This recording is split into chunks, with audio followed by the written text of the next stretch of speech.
अस्सलाम वालेकुम। खेलों की खबरों पर तबसरा और तजियों सजे स्कोर के एक और प्रोग्राम के साथ सैयद याहिया हुसैन आपकी खिदमत में हाजिर है। Premadasa Sinhalese the sports club ground Colombo, जहां पाकिस्तान और श्रीलंका की क्रिकेट टीमों के दरमियान 3 टेस्ट मैचों की सीरीज का दूसरा टेस्ट मैच। पाकिस्तान के 2 बैट्समैनों की सेंचुरियां जवाब में श्रीलंका की जानिब से भी तगड़ा जवाब, 2 सेंचुरियां सामने आई, लेकिन बज़ाहिर यह टेस्ट मैच ड्रॉ की जानिब गामजन है और उसकी बुनियादी वजह यह कि 4 दिन में अब तक दोनों टीमें अपनी पहली इनिंग्स भी मुकम्मल ना कर पाई हैं। प्रोग्राम की शुरुआत करेंगे और बात करेंगे इस टेस्ट मैच समेत और बहुत से मामलों पर।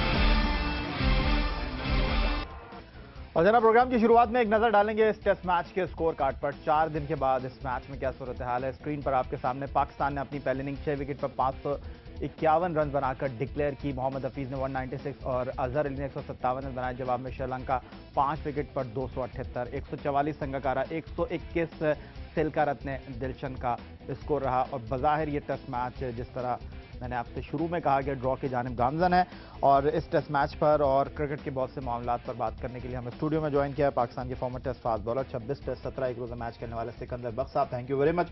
और उनके बराबर में मौजूद है पाकिस्तान के लिए 19 टेस्ट और 50 एक रोज़ा मैच खेलने वाले middle order batsman Basit Ali. आपको भी हम शो में खुशामदीद कहेंगे। सिकंदर, बज़ाहिर ये टेस्ट मैच ड्रॉ की जानिब गामजन है, कहीं आपको ऐसा लगता है कि इस टेस्ट मैच में कोई चूक हुई है कि ये टेस्ट मैच रिजल्ट ओरिएंटेड हो सकता है? नहीं, पिच ही ऐसी थी दोनों तरफ से। मगर मुझे हैरत इस बात की है कि श्रीलंका के कप्तान जयवर्धना ने टॉस जीत के जो पहले फील्डिंग कर दी है, हालांकि पिच उनकी थी, अपना अपना होम ग्राउंड था, उसके बावजूद वो रीड नहीं कर सके, वो बड़ी हैरत की बात है।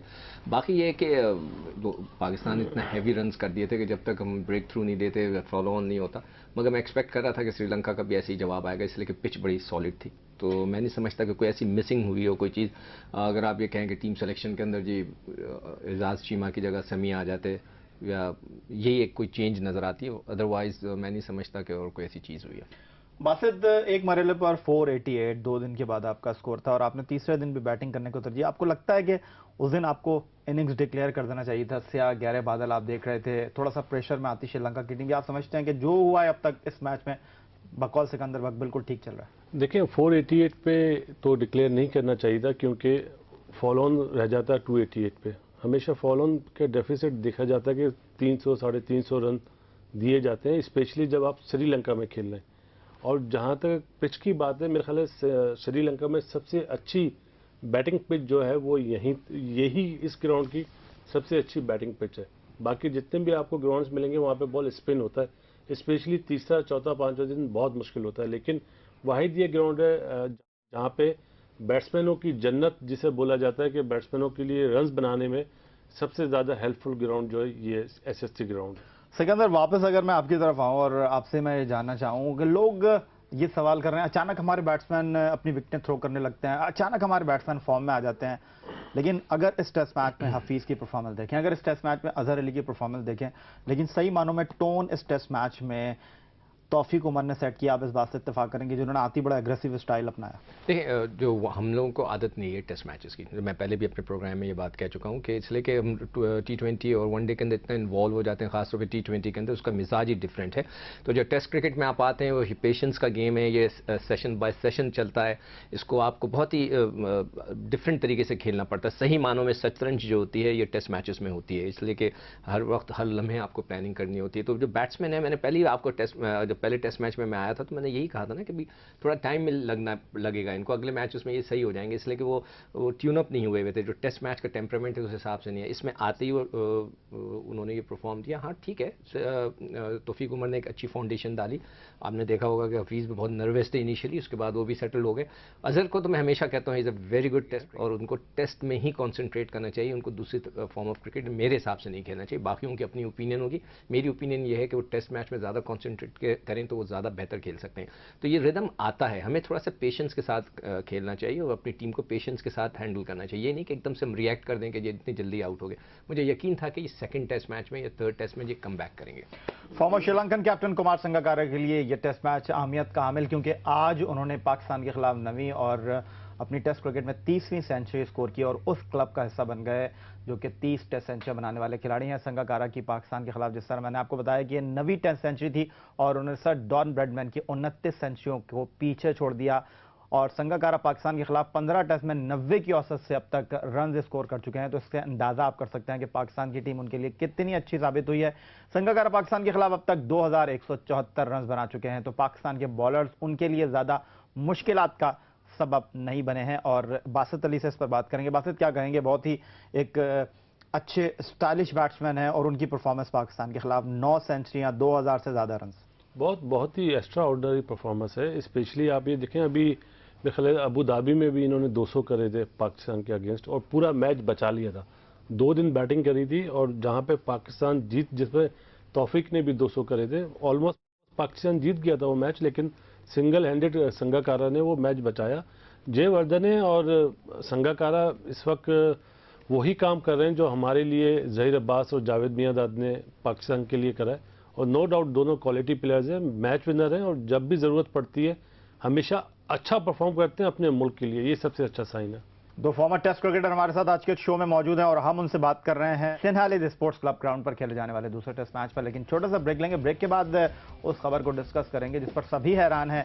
पहले हफीज ने चेयरमैन पीसीबी से कहा कि आप मिसबाह उल हक को T20 में लेकर आ जाएं और अब डेव वॉटमोर ने इस ख्वाहिश का इजहार किया, लेकिन चेयरमैन पीसीबी से नहीं, कौमी सिलेक्शन कमेटी से। हमारे फॉर्मर टेस्ट क्रिकेटर्स इस तमाम सूरत हाल पर क्या राय रखते हैं, एक छोटे से ब्रेक के बाद।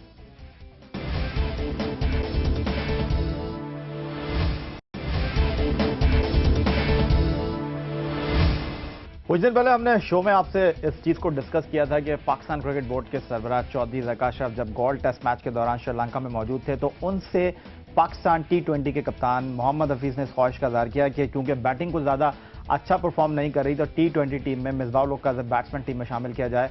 और इस बात की तस्दीक पाकिस्तान क्रिकेट टीम के मैनेजर नवीद अकरम चीमा ने भी की कि चेयरमैन क्रिकेट बोर्ड ने कहा कि एक फैसला जो हो चुका उसे वापस नहीं लिया जाएगा। लेकिन अब इत्तलात हैं कि कौमी क्रिकेट टीम के ऑस्ट्रेलिया के साबिक test cricketer coach Dav Whatmore ने इस ख्वाहिश का इजहार किया है कि मिसबाह उल हक को पाकिस्तान की मुमकिना टीम में T20 की शामिल होना चाहिए। डेव वॉटमोर से पहले मोहम्मद हफीज भी ज़का अशरफ से मिसबाह उल हक की शमूलियत की दरख्वास्त कर चुके थे। देखें चौधरी ज़का अशरफ इस बार उनकी बात मानते हैं या नहीं मानते। सिलेक्टर्स मिसबाह को T20 टीम में शामिल करने के हक में नहीं है। मीडिया रिपोर्ट्स हैं। सिकंदर, क्या मैं ये पूछूंगा कि क्या हफीज ने ये कहा था कि मिसबाह को ले लें, मैं विड्रॉ कर रहा हूं एज अ कैप्टन, या वो चाह रहे थे कि उसके एज ए बैट्समैन खिलाने की उन्होंने ख्वाहिश का इजहार किया था, उनके अंडर खेले। एक बार जब चेयरमैन ने मना कर दिया एक चीज से तो फिर दोबारा वॉटमोर से इस चीज की ख्वाहिश का इजहार करना कि चेयरमैन की बात को चैलेंज करने वाली बात है। मैं ये पूछना चाहता कि हफीज जो है उनको चाह रहे थे कि उनके अंडर खेलें वो। अच्छा ठीक है। मैं अगर आपको याद हो कि जब जिस दिन मिसबाह उल हक को हटाया गया था और हफीज को कप्तान बनाया गया था, 10 मई 2010 की बात, उस दिन मैं न्यूज़ पे बैठा हुआ था और न्यूज़ पे हमने काफ़ी देर उस पर प्रोग्राम किया था। तो उसमें मैंने आखिरी के अंदर ये कह के छोड़ा था कि एक चीज़ मैं आखिरी में जाने से पहले कह दूं कि अभी मिसबाह उल हक रिटायर नहीं हुए और मोस्ट प्रॉब्ली हम ये देखेंगे कि वर्ल्ड कप के अंदर हो सकता है उनको दोबारा कॉल की जाए या ख्वाहिश की जाए। ये मैं उस वक्त कह के फिनिश करके आया था। इसलिए कि मिसबाह कभी भी ये नहीं छोड़ेंगे, इसलिए कि वो अभी भी समझते हैं कि वो is fit for the T20 और वो उनका अपना ख्याल है। और अब वॉटमोर ने भी उनका केस स्ट्रॉन्ग कर दिया है उनको बुलाने के बाद, हफीज़ ने भी कह दिया है। तो हो सकता है कि हम देखेंगे कोई चेंज आए, हो सकता है। I am not sure about it. जिस तरह उन्होंने कहा कि पाकिस्तान क्रिकेट में तो कुछ भी हो सकता है, कुछ भी खत्म नहीं होता और कुछ भी शुरू नहीं होता। आप पाकिस्तान क्रिकेट के असरार और रमूज से बखूबी वाकिफ हैं। आपके साथ भी बहुत सारी ऐसी जगहें हैं जहां पर आप कहना चाहते हैं, कहा नहीं आपने। ये जो हो रहा है, जिस तरह सिकंदर बख्श साहब ने कहा कि पहले ही उन्होंने इस बात की तरफ इशारा कर दिया था कि मिसबाह भी खत्म नहीं और T20 से, क्या बैट्समैन नहीं है आपके पास? कहाँ जाएंगे वो नौजवान खिलाड़ी जिनको सेलेक्टर्स ने अंबार लगा दिया था? या भाई, इस मुल्क में हर चीज़ हो सकती है, सिवाय एक मुर्दा जो है वो जिंदा नहीं हो सकता। और बाकी जो प्लेयर क्रिकेट छोड़ चुके हैं वो भी आ सकते हैं। तो यहाँ पे तो मतलब मिसबाह ने रिटायरमेंट नहीं ली थी और मेरा ख्याल है कि जिस तरह कोच ने वॉटमोर ने कहा है, मेरा ख्याल है आपको नज़र आएगा आइंदा आने वाले दिनों में कि माइट भी मिसबाह दोबारा कैप्टन बन जाए। नहीं तो ये तो पाकिस्तान क्रिकेट के साथ आप नहीं समझते मजाक है। और चेयरमैन ने जब एक बात कर दी फिर उसको दोबारा करने की क्या जरूरत है? ऐसी चीज़ें होती हैं, मतलब चेयरमैन साहब बोलते हैं फिर वापस ले ली जाती हैं। एजाज बट के दौर में भी यही चीज़ें होती रही हैं।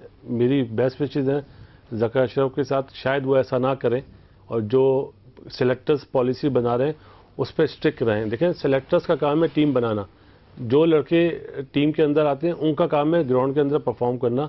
इसमें कोच की इंटरफेरेंस इतनी ज़्यादा नहीं होनी चाहिए, मशवरा लेना चाहिए था सिलेक्टर्स को, लेकिन मेरे ख्याल है चेयरमैन की इंटरफेरेंस नहीं होनी चाहिए।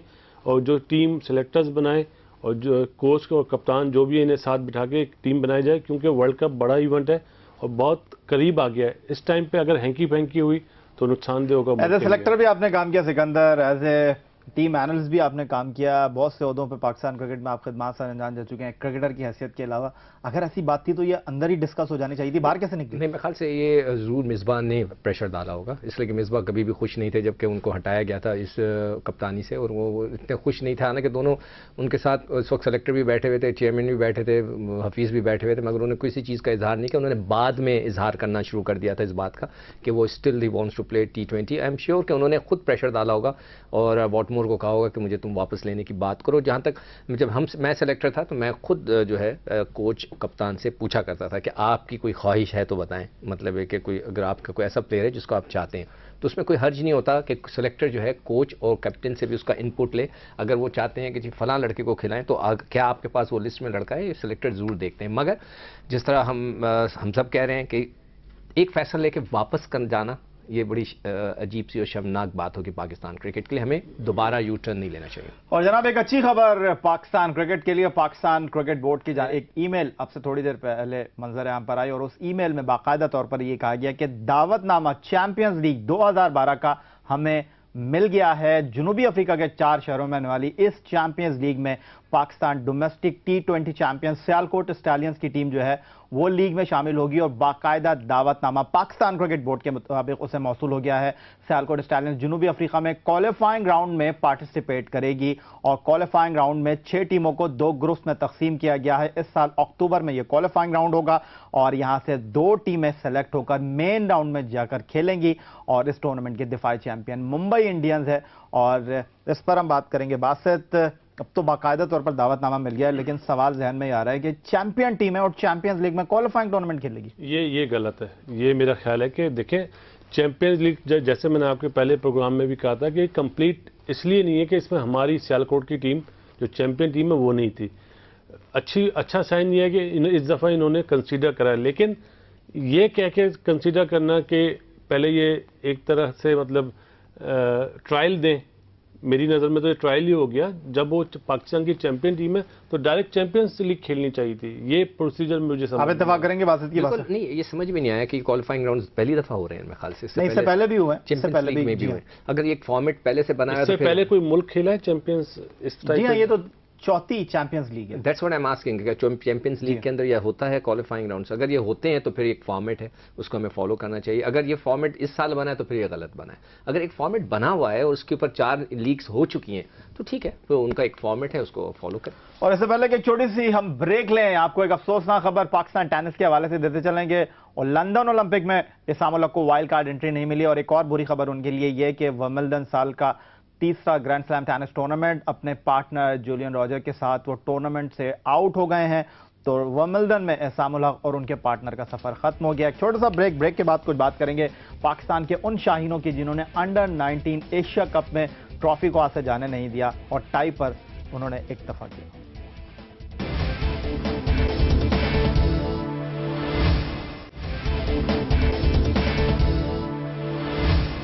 वहाँ पे सिर्फ 2020 भी होते तो ज़्यादा बेहतर था। अगर 5-6 2020 के मैचेस होते तो वो बड़ी अच्छी प्रिपरेशन थी वर्ल्ड कप के लिए। लेकिन मेरे ख्याल में क्रिकेट बोर्ड ने जो डिसीजन लिया मेरे ख्याल में यही बेहतर होगा। वो कम्बिनेशन को साथ लेके चलें, ज़्यादा चेंजिंग ना हो, वर्ल्ड कप तक एक ही कम्बिनेशन बना के चलें। और आई होप कि हमारे लड़कों को बेहतर तरीके से पता है कि 2020 किस तरह खेला जाता है। जो चीज़ इज्जत से मिल जाए मैं उस चीज़ को ज़्यादा प्रेफर करता हूँ। जो भी चीज़ इज्जत से मिल जाए वो मुझे पसंद है। ज़बरदस्ती किसी के पीछे नहीं पड़ूंगा।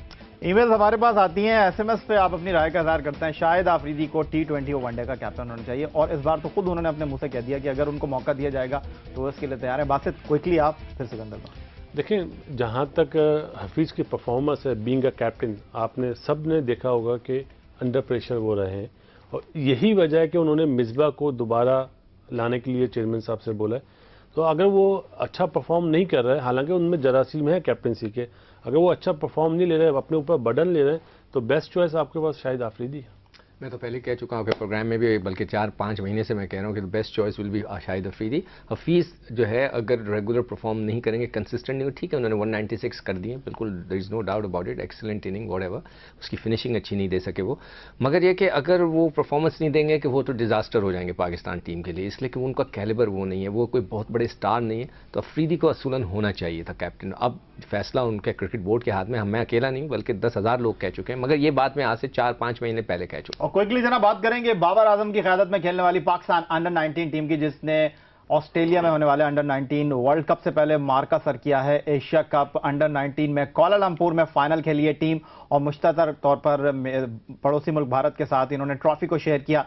शानदार परफॉर्मेंस का मुजाहरा किया, 282 फाइनल में स्कोर किया, और वर्ल्ड कप से पहले ये बहुत ही अच्छी कारकर्दगी है टीम के कप्तान बाबर आजम ने कहा। लेकिन सिकंदर, मुझे बड़ी हैरानगी हो रही है, मैं 2-3 डिस्कशन देख रहा था कुछ फॉर्मर क्रिकेटर्स के, आप दोनों के अलावा बयान सुन रहा था, वो ये कह रहे थे कि भाई लोग भी ये कह रहे हैं कि इन लोगों को लेकर आ जाए।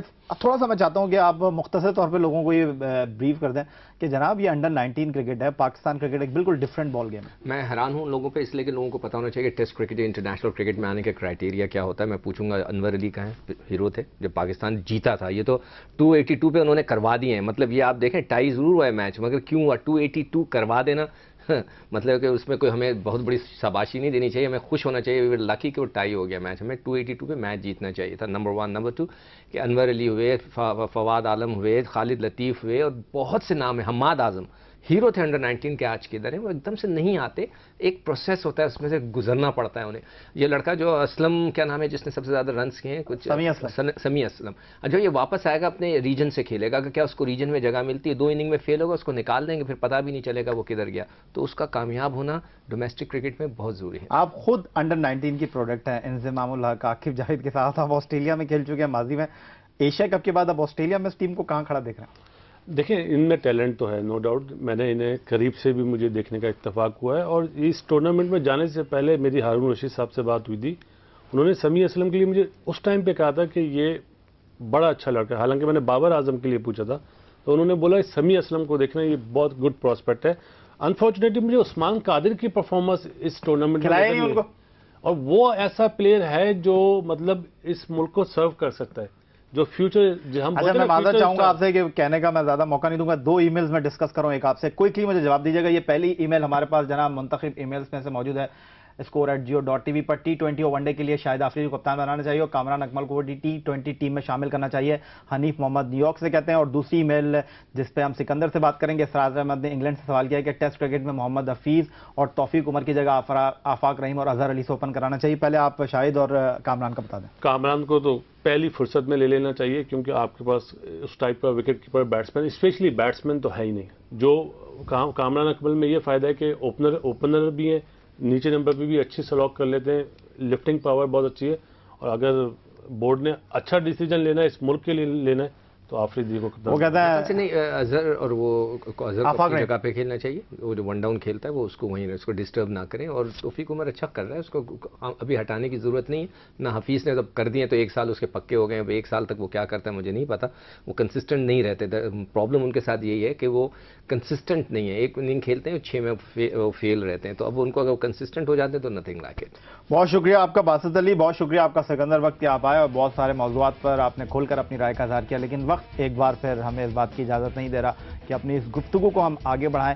स्कोर का पेज फेसबुक पर आप विजिट कर सकते हैं, score.geo न्यूज़, और ईमेल करना चाहते हैं score@jio.tv, और अगर आप हमें SMS करना चाहते हैं 436 स्पेस अपना नाम लिखें, पैगाम लिखें और हमें भेज दें। आज का प्रोग्राम यहीं समेटते हुए अपने मेहमानों के साथ स्कोर की पूरी टीम के हमरा सैयद या हुसैनी आपसे इजाज़त चाहेगा। अल्लाह हाफ़िज़।